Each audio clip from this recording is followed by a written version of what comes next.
The roads of Europe are not paved in stone. They are rivers of ice hardened by a will forged on the vast, unforgiving plains of Mongolia. Upon these frozen highways rides a new language of war, a symphony of signal flags and kettle drums, conducted to a plan drawn years before the first frontier gate splinters. This is the story of how the thunder, born in the east, finally reached the west. It is a tale of a war machine, a mobile nation of warriors, spies, and administrators, commanded by Batu Khan, grandson of the great Genghis, but orchestrated by the mind of its finest general, Subutai, the aging, peerless strategist who had ridden with the first Khan and now sought to conquer the final horizon. The campaign begins not with a frontal assault, but with the deliberate, methodical removal of a flank guard. In the winter of 1236, the Mongol host descends upon Volga, Bulgaria, a prosperous state of forests and trading towns, guarding the northern approach to the Rus lands. The Bulgars are fierce and have resisted Mongol incursions before, but they have never faced the full calculated weight of the imperial army. Winter, the bane of lesser armies, is the Mongols' greatest ally. Rivers freeze into perfect causeways, marshes harden into galloping fields. Siegecraft, honed over decades of campaigns in China and Persia, is brutally efficient. Mongol engineers and conscripted laborers work in the biting cold, erecting palisades and trebuchets that hurl stone and fire into wooden forts. The Bulgars fight valiantly, but their towns fall one by one. The capital, Bulgar, is sacked and burned, its people scattered or enslaved. The campaign is a chilling prologue. Fast sieges, captured roads, an entire kingdom neutralized while the land itself is a bridge for the next advance. Behind this bloody front line, the machine breathes and organizes. A vast network of relay posts, the YAM, ensures communication across thousands of miles. Herds of remounts follow the armies, guaranteeing every warrior has multiple fresh horses. Scribes and record keepers, with ledgers of grain, fodder, and men, manage the logistics with an accountant's precision. The conquest is not just a raid, it is an acquisition. With the northern flank secured, the great door to the west creaks open. Beyond it lie the Rus lands, the sprawling, fragmented realm of the descendants of Rurik. They are a people of brave princes, but they are hopelessly divided by incessant rivalries. Their cities are protected by immense wooden walls and vast distances, yet this very separation makes them vulnerable to defeat in detail. In the winter of 1237, the Mongol columns move like shears, independent yet coordinated, aiming to cut the Rus apart before they can unite. The first to feel the storm is the Principality of Ryazan. To the defiant prince, Batu sends his envoys with a simple, terrifying demand. If you desire peace, give us 1/10 of your possessions. The answer is a proud refusal. The siege that follows is a lesson in Mongol intensity. For 6 days, catapults pound the walls relentlessly, while Mongol warriors, protected by a moving screen of shields, fill the moat. On the final day, the city is taken by storm. From the ashes of Ryazan, the host moves on. At Kolomna, in January 1238, the Grand Prince Yuri II of Vladimir Suzdal attempts to make a stand in the open field, hoping his elite heavy cavalry, the Druzhina, can break the Mongol horsemen. It is a fatal miscalculation. The Mongols yield, feign retreat, and then envelop the charging knights, annihilating the main Rus's field army in a blizzard of arrows. With the army broken, the road to the capital is open. Vladimir, the jewel of the Suzdal lands, falls in February after a brief siege. Its great golden gates are battered down, and its magnificent Dormition Cathedral, where the Grand Prince's family has taken refuge, is put to the torch, becoming a tomb for the city's elite. The winter push continues, a relentless drive northwest toward the wealthy merchant republic of Novgorod. The vanguard reaches the outpost of Torzhok, but there, the campaign's greatest ally turns against it. The spring thaw, the Rasputitsa, arrives early, turning the frozen roads and lowlands into an impassable quagmire of mud and swollen rivers. Novgorod is saved by its geography. Faced with this logistical barrier, the army turns south, not in retreat, but to pivot, spending the next year consolidating its grip, crushing lingering resistance, and preparing for the next phase on the grand map. In the late autumn of 1240, the the line coils around its greatest prize, Kiev, the mother of Rus's cities. Though its political power has waned, it remains the spiritual heart of the land, a magnificent city of churches and formidable fortifications. The defense is commanded by the stoic voivode Dmitro. But against the full might of the Mongol siege train, courage is not enough. A forest of siege engines steps forward, and for days on end, a continuous, deafening bombardment smashes against the Lyatsky gates. The walls groan, then crumble. The Mongols pour into the city, and the fighting devolves into a desperate, hopeless struggle in the streets and courtyards. The final stand takes place around the Church of the Tithes, which collapses, burying the last defenders under its stones.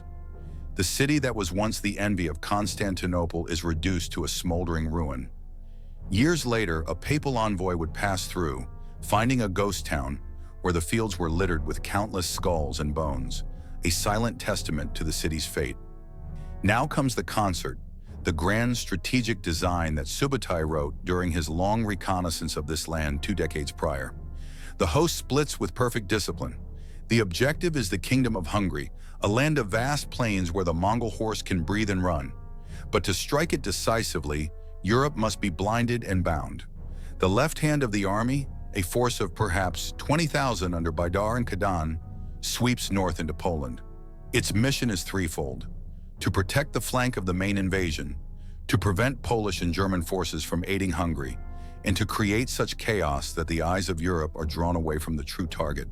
This diversion is itself a terrifying invasion. The Mongols burn Sandomierz, are repulsed at Krakow, but sack the abandoned city and press on into Silesia, leaving a trail of destruction. In Silesia, a coalition army assembles to block their path. Duke Henry the Pious of Silesia rallies his Polish knights, joined by Moravian forces, Bavarian miners, and, most symbolically, a contingent of the elite Knights Templar and Teutonic Knights. It is a brave, multinational host, a microcosm of Christian Europe, gathered to halt the apocalypse. At a field near Legnica on April 9, 1241, the Mongols offer a lesson already taught on the distant plains of the Kalka River. As the heavily armored European knights begin their charge, confident in their superior weight and steel, the Mongol center gives way in a feigned retreat. It is a tactic as old as the steppes, and the knights fall for it completely. They charge with valor's compass, straight ahead, convinced they are winning. But as they are drawn out, disorganized and breathless, the trap springs. Other Mongol divisions, hidden by a smokescreen created by burning reeds, emerge from the flanks. The horizon, which a moment before was a clear line of retreat, turns into a storm of arrows from 3 sides. The knights' heavy armor is pierced, their horses shot out from under them. Messages between allied units lag. Formations lose their cohesion and break into pockets of desperate men. The charge becomes a slaughter. Duke Henry is killed attempting to flee, his head paraded on a lance. The northern wing has performed its task with devastating perfection. Europe looks left, horrified and fixated on the Polish disaster. While eyes are on Legnica, Subutai, 2 days later and hundreds of miles to the south, turns the Sajo River into a lethal instrument. The main Mongol force has burst through the Carpathian passes, annihilating a Hungarian army sent to guard them. King Bela IV of Hungary, a ruler at odds with his own powerful barons, has managed to assemble a large army and now camps in a strong position on the west bank of the river, near Mohi. His host is protected by the river to the front and a formidable lager of chained wagons on the flanks, a traditional defense against nomadic armies. A single heavily fortified bridge is the only crossing point. The Hungarians feel secure, almost arrogant. Subutai's plan is one of audacious simplicity and flawless execution.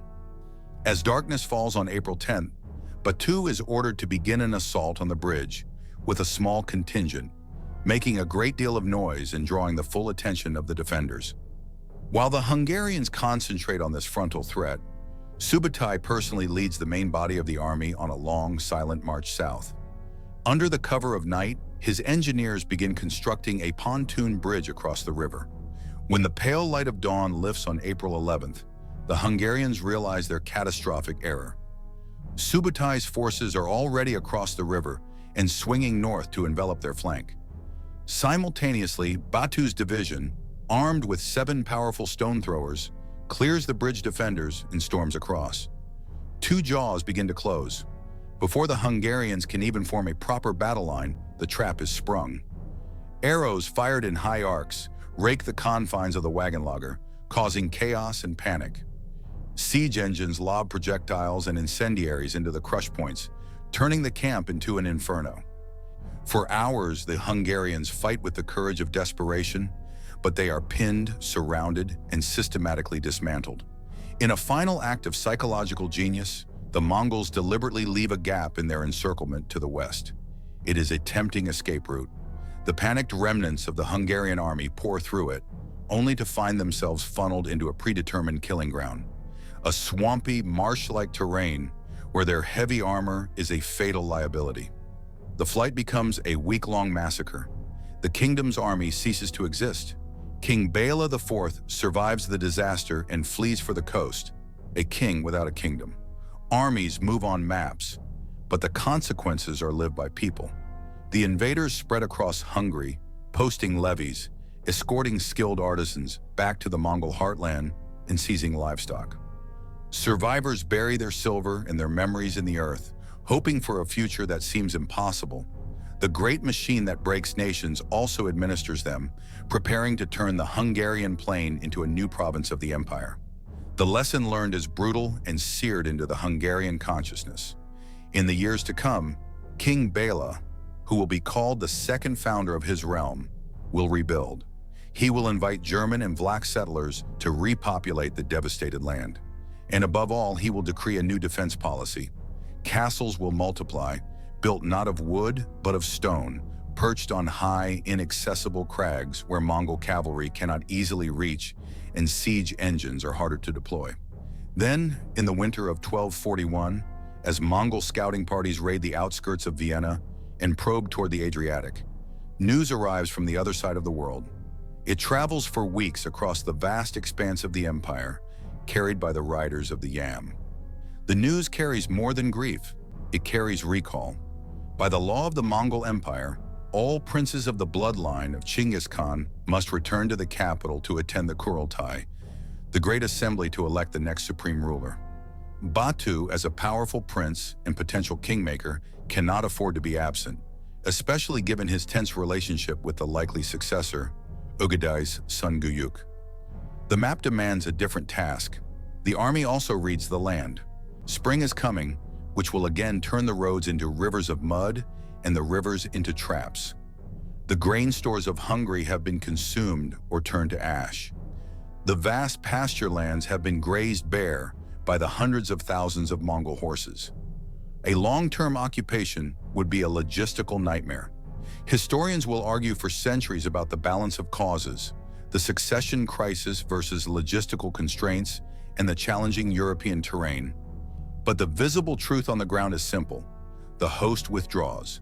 It recrosses the Carpathians, pacifying Bulgaria and Serbia, on its way back to the vast steppes north of the Black Sea, leaving behind smoldering ruins, terrifying rumors, and a military doctrine that European commanders will study for centuries.